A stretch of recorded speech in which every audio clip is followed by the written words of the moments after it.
ಪದ್ಮನಾಭನಗರ ನಿವಾಸದಲ್ಲೇ ನಾಳೆ ಅಂತಿಮ ದರ್ಶನಕ್ಕೆ ವ್ಯವಸ್ಥೆ ಮಾಡಲಾಗಿದೆ. ಬೆಳಗ್ಗೆ 11 ಗಂಟೆ ಬಳಿಕ ಹಾಸನಕ್ಕೆ ಪಾರ್ಥಿವ ಶರೀರ ರವಾನೆಯಾಗುತ್ತೆ. ಅದೇ ರೀತಿ ಸೋಮವಾರ ಚೆನ್ನಮ್ಮ ಅವರ ಅಂತ್ಯಕ್ರಿಯೆ ನಡೆಯುತ್ತೆ.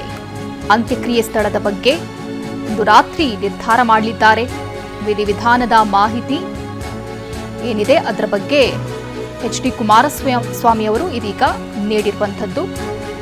ಸದ್ಯಕ್ಕೆ ನಾಳೆ ಅಂತಿಮ ದರ್ಶನಕ್ಕೆ ಪದ್ಮನಾಭನಗರ ನಿವಾಸದಲ್ಲಿ ವ್ಯವಸ್ಥೆ ಮಾಡಲಾಗಿದೆ. ಆದರೆ ಬೆಳಗ್ಗೆ 11 ಗಂಟೆಯ ಬಳಿಕ ಹಾಸನಕ್ಕೆ ಪಾರ್ಥಿವ ಶರೀರ ರವಾನೆಯಾಗುತ್ತೆ. ಸೋಮವಾರ ಚೆನ್ನಮ್ಮ ಅವರ ಅಂತ್ಯಕ್ರಿಯೆ ನಡೆಯೋದು. ಅಂತ್ಯಕ್ರಿಯೆ ಸ್ಥಳದ ಬಗ್ಗೆ ಇವತ್ತು ರಾತ್ರಿ ನಿರ್ಧಾರ ಮಾಡ್ತೀವಿ ಅಂತ ಎಚ್.ಡಿ. ಕುಮಾರಸ್ವಾಮಿ ಅವರು ಹೇಳಿದ್ದಾರೆ. ಇವತ್ತು ಅವರನ್ನ ಮನೆಗೆ ಅವರು ಏನು ನಮ್ಮನ್ನು ಅಗಲಿದ್ದಾರೆ.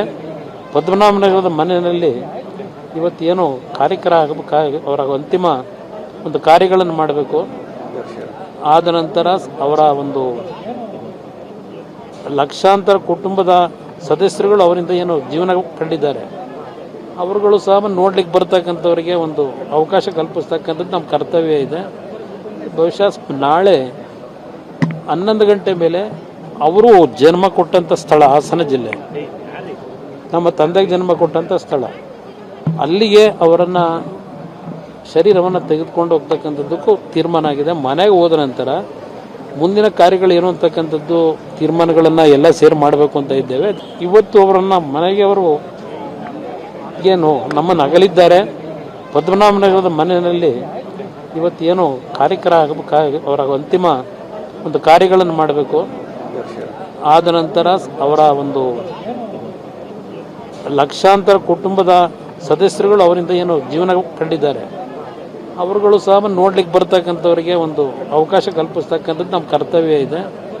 ಬಹುಶಃ ನಾಳೆ 11 ಗಂಟೆ ಮೇಲೆ ಅವರು ಜನ್ಮ ಕೊಟ್ಟಂಥ ಸ್ಥಳ ಹಾಸನ ಜಿಲ್ಲೆ, ನಮ್ಮ ತಂದೆಗೆ ಜನ್ಮ ಕೊಟ್ಟಂಥ ಸ್ಥಳ, ಅಲ್ಲಿಗೆ ಅವರನ್ನು ಶರೀರವನ್ನು ತೆಗೆದುಕೊಂಡು ಹೋಗ್ತಕ್ಕಂಥದ್ದಕ್ಕೂ ತೀರ್ಮಾನ ಆಗಿದೆ. ಮನೆಗೆ ಹೋದ ನಂತರ ಮುಂದಿನ ಕಾರ್ಯಗಳು ಏನು ಅಂತಕ್ಕಂಥದ್ದು ತೀರ್ಮಾನಗಳನ್ನು ಎಲ್ಲ ಸೇರಿ ಮಾಡಬೇಕು ಅಂತ ಇದ್ದೇವೆ.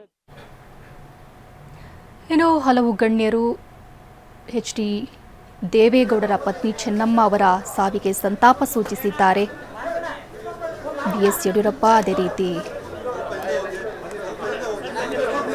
ಅಳಿಯ ಮಂಜುನಾಥ್ ಇದೆಲ್ಲ ಸಂತಾಪ ಸೂಚಿಸಿದ್ದಾರೆ. ಬನ್ನಿ ನೋಡೋಣ. ಮಾಜಿ ಪ್ರಧಾನಿ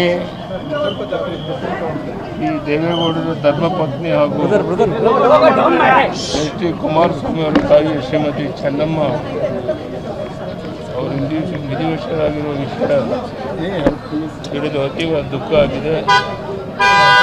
ಗೌಡರ ಸುದೀರ್ಘ ರಾಜಕೀಯ ಜೀವನದ 7 ಪೀಳಿಗೆಗಳಲ್ಲಿ ನಿರಂತರವಾಗಿ ಬೆಂಬಲವಾಗಿ ನಿಂತಿದ್ದರು.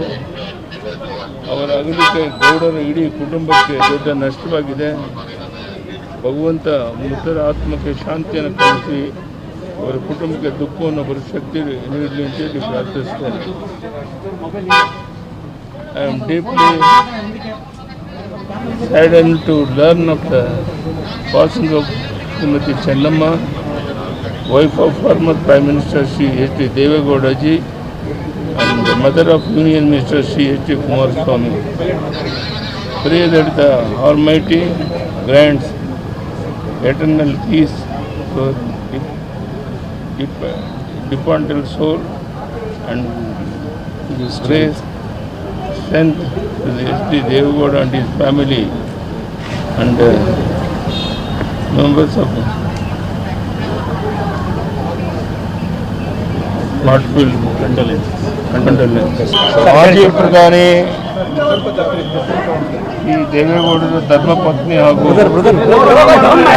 ಎಚ್.ಡಿ. ಕುಮಾರಸ್ವಾಮಿ ಅವರ ತಾಯಿ ಶ್ರೀಮತಿ ಚೆನ್ನಮ್ಮ ಅವರು ವಿಧಿವಶರಾಗಿರುವ ವಿಷಯ ತಿಳಿದು ಅತೀವ ದುಃಖ ಆಗಿದೆ. ಗೌಡರ ಸುದೀರ್ಘ ರಾಜಕೀಯ ಜೀವನದ 7 ಪೀಳಿಗೆಗಳಲ್ಲಿ ನಿರಂತರವಾಗಿ ಬೆಂಬಲ